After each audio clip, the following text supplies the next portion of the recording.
Querida igreja, é com muita alegria na minha alma que eu vos cumprimento com a paz do Senhor Jesus. Amém. Você que pode, trouxe a sua Bíblia, abra comigo. Evangelho de Jesus, escreveu Mateus, capítulo de número 3.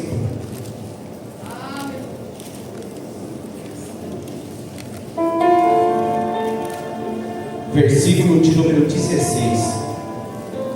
Evangelho de Jesus, escreveu Mateus, capítulo de número 3.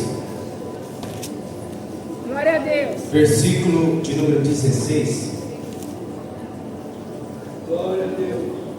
Quem encontrou por bondade diz amém. Amém. Vamos ler o texto. E sendo Jesus batizado, saiu logo da água, e eis que lhe abriram os céus, e viu o Espírito de Deus descendo como uma pomba, e vindo sobre ele.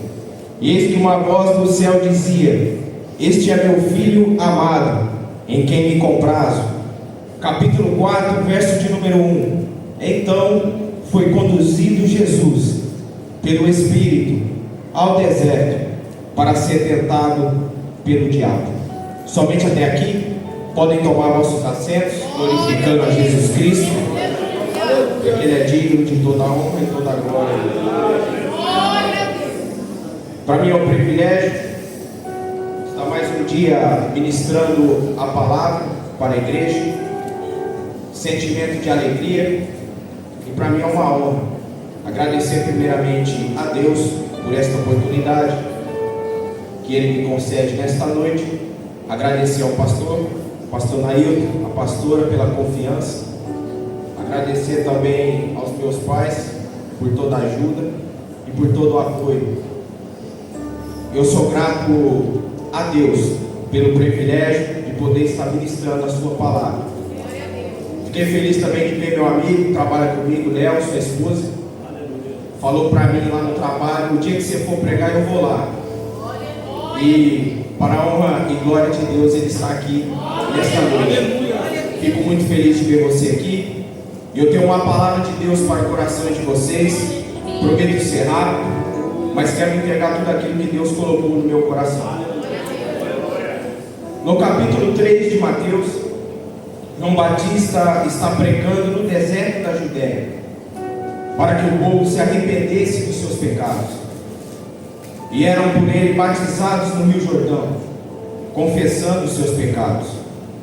Só que um pouco mais abaixo, no versículo de número 11, João Batista vai dizer: Eu vos batizo com água para arrependimento, mas aquele que vem após mim é mais poderoso do que eu, cujas sandálias não sou digno de lavar, e ele vos batizará com o Espírito Santo e com fogo.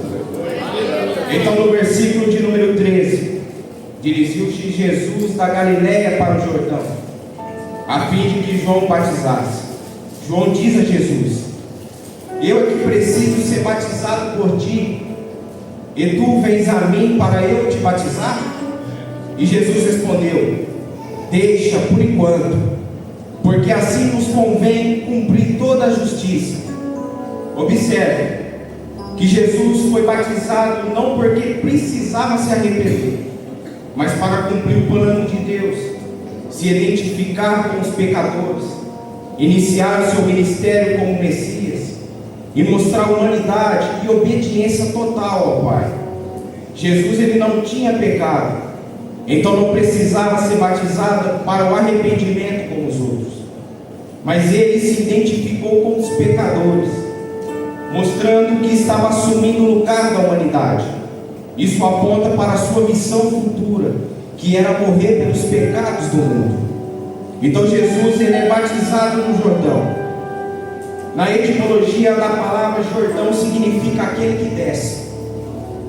Isso faz bastante sentido, porque o Rio Jordão, ele nasce no norte de Israel, região do Hermon, e vai descendo até o mar da Galileia, e depois continua a descer até o Mar Morto, que é o ponto mais baixo da terra habitado pelo homem, cerca de 430 metros abaixo do nível do mar. Por isso o nome combina exatamente com o movimento aquele que desce. O Jordão é lugar de descida, humildade e arrependimento. Eu entendo que ninguém que é levantado por Deus começa lá em cima. Ela precisa descer em humildade para ser levantado por Deus. Porque nós sabemos que nada começa grande, tudo começa pequeno. Eu já tenho uma palavra para você nesta noite. Alguém diz: mas Senhor, o meu ministério é pequeno, a minha empresa é pequena, o meu sonho é alto, mas ainda está pequeno. É Deus dizendo hoje: fique tranquilo, está pequeno hoje, mas vai crescer em nome de Jesus. Porque aquilo que começa grande, nós não damos valor, mas aquilo que começa pequeno e vai crescendo, nós damos total valor naquela coisa. Então fique tranquilo, talvez hoje seja pequeno aquilo que você almeja, mas se você continuar, aquilo que está pequeno hoje vai crescer e vai crescer em nome do Senhor Jesus. Jesus então é batizado. E após Jesus sair do Jordão, a Bíblia diz que o céu se abre, o Espírito Santo desce numa forma corpórea de uma pomba, vindo sobre ele. E dos céus eles ouviram uma voz dizendo: este aí é o meu filho amado, em quem me comprazo, em quem eu tenho alegria. Então aqui está a Trindade reunida em um só lugar. O Filho saindo do Jordão após ser batizado, o Espírito descendo em uma forma corpórea de uma pomba, e o Pai lá no céu dizendo: este aí é o meu Filho amado. E aqui é um ponto muito importante, já que fazia 400 anos que Deus não falava com o povo, e agora o céu se abre, e ele vem com uma palavra surpreendente, revelando que Jesus é o Filho dele. E no capítulo 4, Jesus ele foi levado pelo Espírito ao deserto para ser tentado pelo diabo. Observe que Jesus ele foi levado pelo Espírito Santo ao deserto. A palavra levado no grego é anago, que significa conduzir para cima, guiar a um propósito maior. Isso aqui falou muito comigo. Jesus ele foi conduzido para o deserto para um propósito maior, ou para o conduzir para cima, para o fazer subir de nível. Então o deserto não é para nos colocar para baixo. No meio dele nós choramos, nós sofremos, nós perdemos as forças, mas quando nós sairmos dele, nós vamos sair em um nível diferente. Porque o deserto nós podemos entrar cabisbaixo, nós podemos entrar triste, nós podemos estar tristes e sem forças no meio do deserto. Mas quando nós sairmos do deserto, nós vamos enxergar as situações diferentes, porque Jesus fez a gente subir o nível. E o que Jesus quer de nós nesta noite é que nós subimos o nível na presença dele. Se você ora pouco, começa a orar mais. Se você jejua pouco, começa a jejuar mais. Se você busca a Deus pouco, começa a buscar mais. Porque se você subir o nível, a sua vida vai começar a mudar, as suas coisas vão começar a mudar, você vai prosperar, você vai mudar em todas as áreas da sua vida, porque você vai subir o nível em nome de Jesus.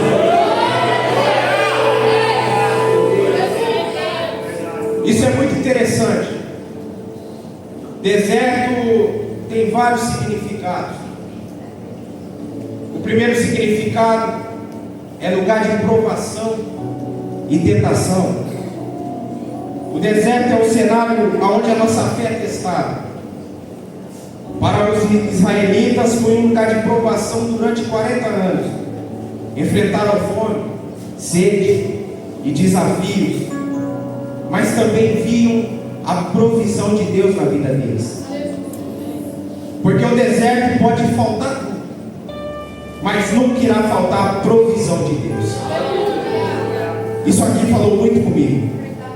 Porque quando nós estamos passando por situações difíceis, nós não conseguimos ver nada além do problema que nós estamos passando. Seja financeiro, seja em um relacionamento, seja na saúde, nós não conseguimos olhar para outra coisa a não ser para um problema. E isso aqui falou muito comigo, porque o problema até pode existir, mas a provisão de Deus também existe nas nossas vidas. E quando eu falo de olhar para só o problema, eu lembro de Lucas, no capítulo 7. É uma história muito conhecida, onde conta a história de uma viúva. Ela tinha perdido o seu marido e perdeu o seu filho. E ela estava indo enterrar o seu filho, e quando chega na porta, ela tem um encontro. Jesus estava do lado de fora da cidade e encontra ela na porta. Só que eu olhando o texto, eu observo que o texto diz que Jesus a viu.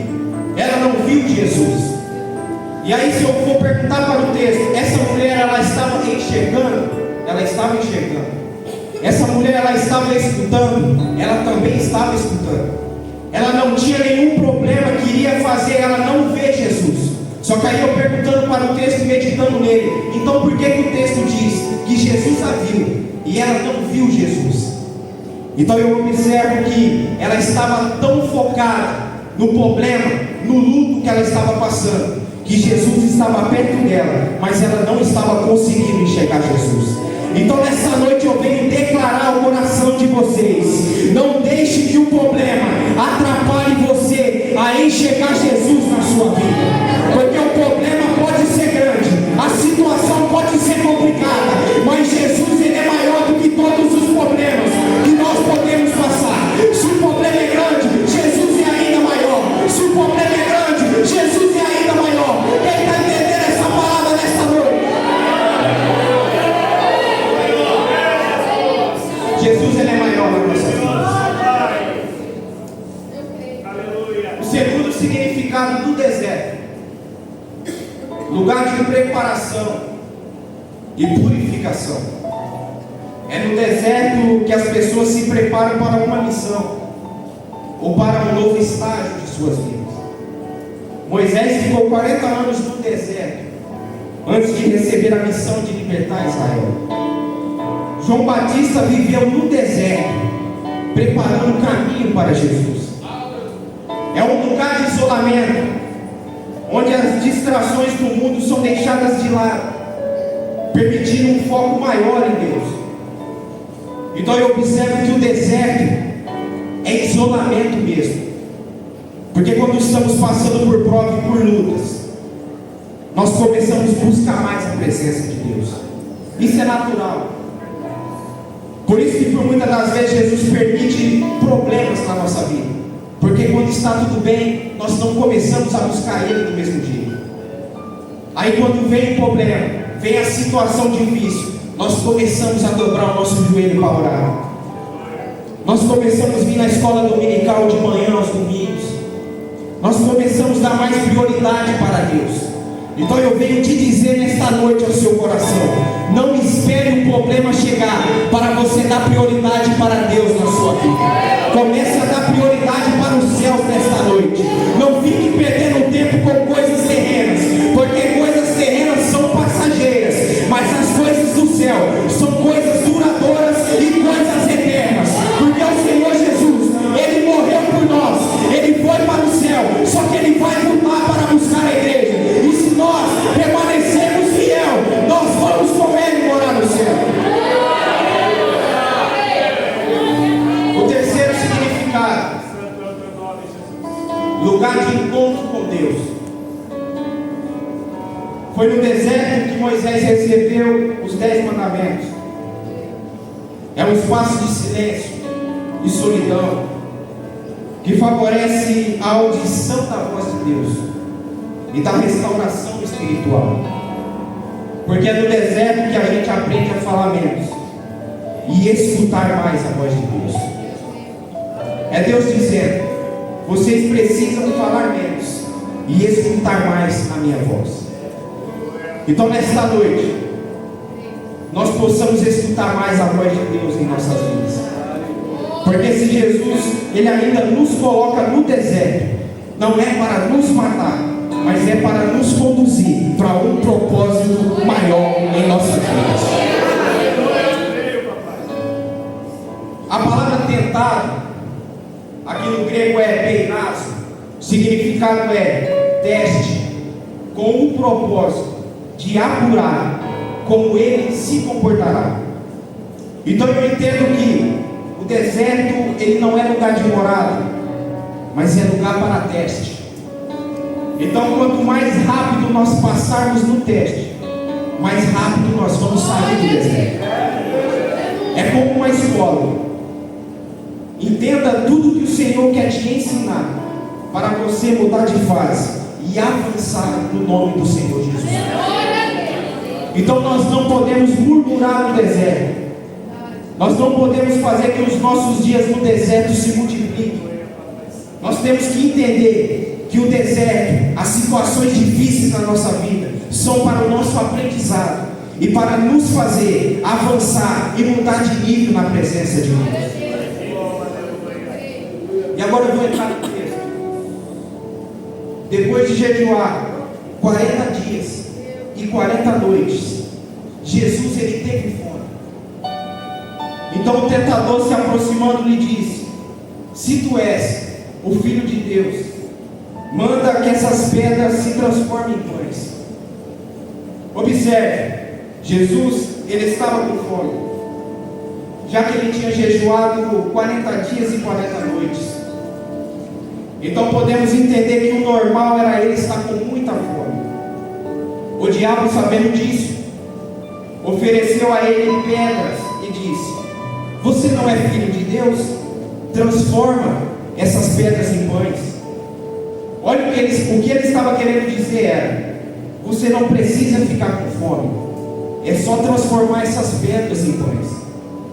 Eu entendo que Jesus ele estava em um propósito, em um momento de comunhão, e o que o diabo queria era tentar fazer Jesus abandonar o propósito de Deus. E por muitas das vezes é assim que ele faz conosco. Ele fica nos observando o que nós precisamos, a nossa necessidade. Ele prepara pratos para nós, e esses pratos são para nos tirar do propósito dele. O diabo queria entregar algo fácil para Jesus. Era só transformar pedras em pães. Para Jesus aquilo era simples de se fazer. E por muitas das vezes ele faz isso conosco também. Ele sabe o que pedimos, ele sabe o que nós precisamos. E por muitas das vezes ele coloca algo fácil na nossa frente, algo que nós não vamos batalhar muito para conquistar, seja com propostas erradas, seja cortando caminhos mais fáceis, ou conquistas nas horas erradas. Mas eu olhando para o texto eu percebo que se nós fugirmos do prato do inimigo, dos pratos que ele propõe para nós, e ficarmos firmes no propósito de Deus, não nos rendemos para os pratos do inimigo, na hora certa Deus vai nos entregar aquilo que nós precisamos. Porque aquilo que Deus preparou para nós não vai vir da maneira que nós pensamos, não vai vir no tempo em que nós pensamos, não vai vir fácil do jeito que às vezes nós pensamos que vai vir. Porque tem que haver sacrifício, tem que haver busca diante de Deus. Mas quando vir vai ser perfeito, porque é do tempo de Deus, e o tempo de Deus ele é perfeito em nossas vidas. Você pode olhar e dizer: mas ainda eu não ganhei aquilo que o Senhor falou que eu iria ganhar, aquela bênção que eu iria conquistar, aquilo que eu almejo em minha vida. E talvez nós podemos achar que o Senhor não está mais nos escutando. Só que eu percebo que Jesus às vezes ele não nos dá para nos privar, porque nós não estamos preparados para administrar aquilo que nós pedimos. E quando Deus ele nos entrega, é porque ele já preparou nós para receber aquilo que já estava preparado pelo Senhor Jesus. Então nessa noite você crê, se você ainda não chegou aonde você almeja, é porque o Senhor está te preparando, ele está te soldando no caminho. É como uma escola, você vai aprendendo lições no decorrer do caminho, e quando você passar, quando você chegar no final, você pode ter certeza que ele vai abençoar com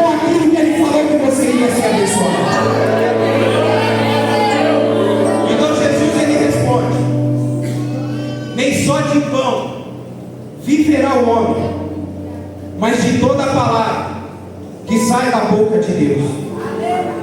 Jesus ele estava comendo há 40 dias comida que sai da boca de Deus. Ele estava se alimentando da palavra. Porque quando nós estamos cheios da palavra, nada vai nos fazer perder o foco. Nada vai nos fazer desviar da presença de Deus. Nada vai nos tirar da presença de Deus. Porque nós estamos cheios da palavra. Se você se encher das coisas passageiras desse mundo, eu tenho uma notícia para você. Você não vai ficar muito tempo na presença de Deus. Porque o inimigo vai conseguir te tirar. Mas se você se encher da palavra do Senhor Jesus, o inimigo pode tentar. O inimigo pode tentar de todas as maneiras. Mas você vai continuar de pé. Por quê? Porque você está cheio. Você está cheio. E só quem está cheio da palavra libera o maior glória a Deus nessa noite.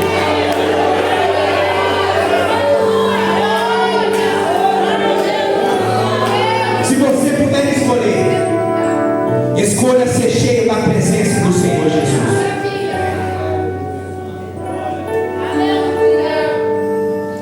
Certa feita, Jesus pregando, eu gosto disso, o sermão do monte para a multidão.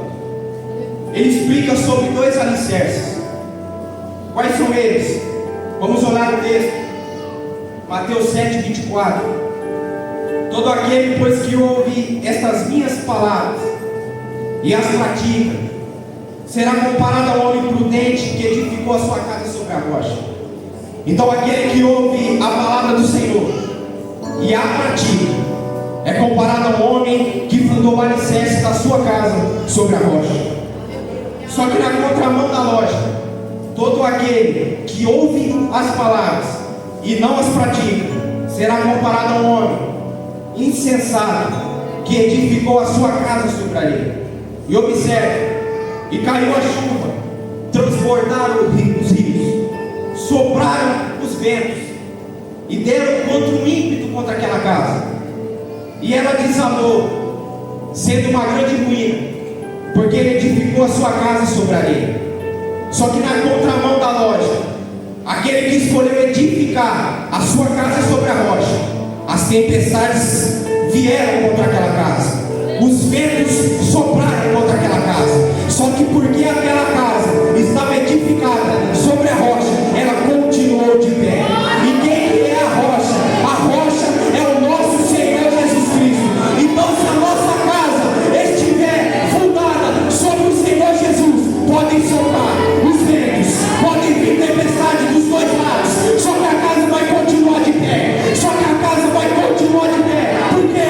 Porque ela está fundada sobre o alicerce, que é o nosso Senhor Jesus Cristo. E só quem tem a casa fundada sobre o Senhor Jesus Cristo, dá glória a Deus para Ele nessa noite.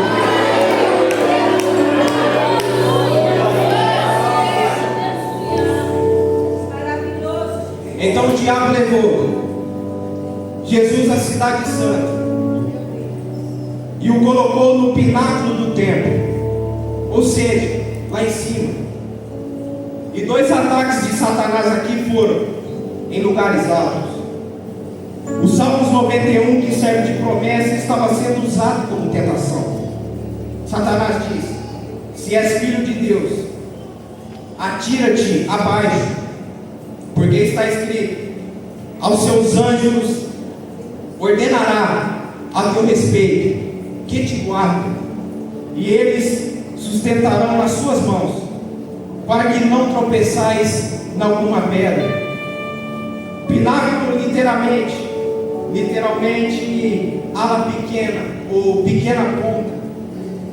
É provável que se refira ao ponto mais alto do templo de Jerusalém, provavelmente a extremidade sudeste, que dava ao vale de Cedron, com uma queda de mais de 100 metros. O diabo estava falando para Jesus pular a mais de 100 metros. O diabo cita Salmo 91, versículo 11 e 12, mas de forma seletiva. Ele omite a frase: para que te guarde em todos os teus caminhos, que enfatiza a proteção dentro da vontade de Deus e não em atos de presunção. Deus ele nos guarda quando estamos no caminho dele. O pastor falou isso aqui. quando nós estamos fazendo a sua vontade. Não adianta estar fora do caminho de Deus e querer que Ele te guarde em todos os momentos. O louvor que diz: quem tem promessa de Deus não morre. E será que não morre mesmo? Na minha visão, se a pessoa não estiver dentro do propósito a qual Deus quer para ela, ela pode morrer sim. Mas se a pessoa estiver dentro do propósito a qual Deus quer para ela, Deus guarda ela em todos os seus caminhos. Mas por que Deus guarda, pregador? Para proteger o propósito dele em nossas vidas. Então, se você estiver dentro do propósito do Senhor, Ele te protege, Ele vai te guiar em todos os seus caminhos, para te proteger e para proteger o propósito que Ele tem dentro da sua vida. Então, fique nos caminhos do Senhor, fique nos propósitos do Senhor, porque se você estiver, você vai estar guardado, você vai estar guardada, você vai estar guardado, você vai estar guardado, e só quem está guardado no propósito do Senhor glorifica Ele nessa noite. Eu creio que eu estou pregando para pessoas aqui que está dentro do propósito do Senhor Jesus. E se nós estivermos dentro do propósito de Deus, nós podemos ficar tranquilos, porque 1000 cairão ao nosso lado, 10.000 vai cair à nossa direita, mas nós vamos continuar de pé. Mas por que, pecador? Porque nós estamos guardados dentro do propósito do Senhor Jesus Cristo. Quem quer essa palavra nessa noite? A tentação oferecia a Jesus uma forma rápida de reconhecimento, sem cruz. Muitas vezes somos tentados a buscar resultados fáceis, sem o caminho da obediência e da perseverança. Mas nesta noite eu venho te dizer: não queira pegar atalhos e nem caminhos mais fáceis para você tentar chegar onde você almeja, porque aquele que te prometeu, ele não mente jamais. É o próprio Deus em quem vai fazer você chegar aonde Ele prometeu que você ia chegar. Muitas das vezes eu ficava me perguntando: Senhor, como que vai se cumprir as promessas que o Senhor tem na minha vida? Porque eu sou pequeno. Será que eu devo fazer alguma coisa? Será que eu devo pedir para alguém algum favor, alguma ajuda? E o Senhor fala no meu coração constantemente, todos os dias, quando eu dobro o meu joelho: você não precisa fazer nada, porque se eu te prometi, é eu que vou fazer acontecer na sua vida. Então você tem que crer nisso nesta noite. Você não precisa fazer nada, você precisa somente fazer a sua parte. E qual que é a nossa parte? É ficar dentro do propósito, é orar todos os dias, é buscar a Deus todos os dias, é jejuar com Deus todos os dias. Se você estiver fazendo a sua parte com Deus, buscai a Ele primeiro, e as demais coisas vão ser acrescentadas em nossas vidas. Então, no versículo de número 8, o diabo levou Jesus ainda num monte muito alto e lhe mostrou todos os reinos do mundo e a glória deles. A palavra reino aqui no grego é basileia. O significado é um território sujeito ao governo de um rei. Observe isso. Ele tentou convencer a Jesus que existem coisas melhores na terra do que continuar no propósito de Deus. Então ele vai apresentando as melhores coisas da terra, as coisas terrenas, ou seja, as coisas passageiras, que aos olhos humanos podem até ser agradáveis, boas, e ele sabe disso. É por isso que ele está oferecendo. E aqui nasce uma lição muito importante que esse texto me traz. A lição é que o diabo quer nos tentar fazer acreditar que existe lugar melhor, que está na presença de Deus. Isso aqui é muito forte. Ele sabia que Deus tinha um propósito com Jesus na terra. Quando Jesus estava no Jordão para ser batizado, o céu se abre e lá vem uma voz dizendo: eis aí meu filho amado. Então eu imagino que o diabo tentando confundir Jesus, para que ele não chegasse ao propósito que Deus tinha com ele aqui na terra. E é assim com a gente todos os dias. O diabo prepara coisas que aos nossos olhos podem até nos agradar, podem saciar a fome da nossa carne, para que a gente perca o foco no propósito de Deus. Isso aqui é muito forte. O deserto na vida do crente é para ser testado realmente. E vem uma pergunta para nós nesta noite, para mim também. Você tem trocado o propósito pela proposta? Mas quem tem um coração voltado ao Pai, não troca o propósito por promessas terrenas. Eu vou repetir.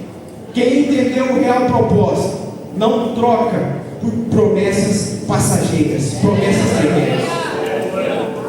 O diabo, ele então primeiro tentou fazer Jesus duvidar de quem ele era. Se tu és o Filho de Deus, não conseguiu. E depois levou Jesus à cidade santa, no pináculo do templo, lá em cima, e tentou Jesus novamente, porém ele não conseguiu. E ele não desiste. Levou Jesus agora num monte muito alto e tentou apresentar algo aparentemente melhor que o propósito de Deus, mas ele não conseguiu. Jesus venceu ele novamente. Percebe que é uma luta constante. Ele não vai parar nunca de fazer a gente sair do propósito de Deus. E qual é o segredo para não cair aqui? Pergunta qual? É se encher da palavra do Senhor Jesus. Porque quando ele apresentar o pão, você vai dizer: nem só de pão viverá o homem, mas de toda a palavra que sai da boca de Deus. Porque quando nós estamos cheios da presença, ele pode tentar nos apresentar qualquer coisa, mas nós vamos entender que pode ser até bom para os olhos da carne, mas nós estamos buscando coisas da carne. Nós estamos buscando aqui coisas do Espírito, e é só o Senhor Jesus que pode nos entregar. Então nesta noite, não ceda às tentações do inimigo. Se encha da palavra, se encha da palavra, porque quando aparecer pratos, você vai estar forte, porque você vai estar cheio da palavra do Senhor Jesus.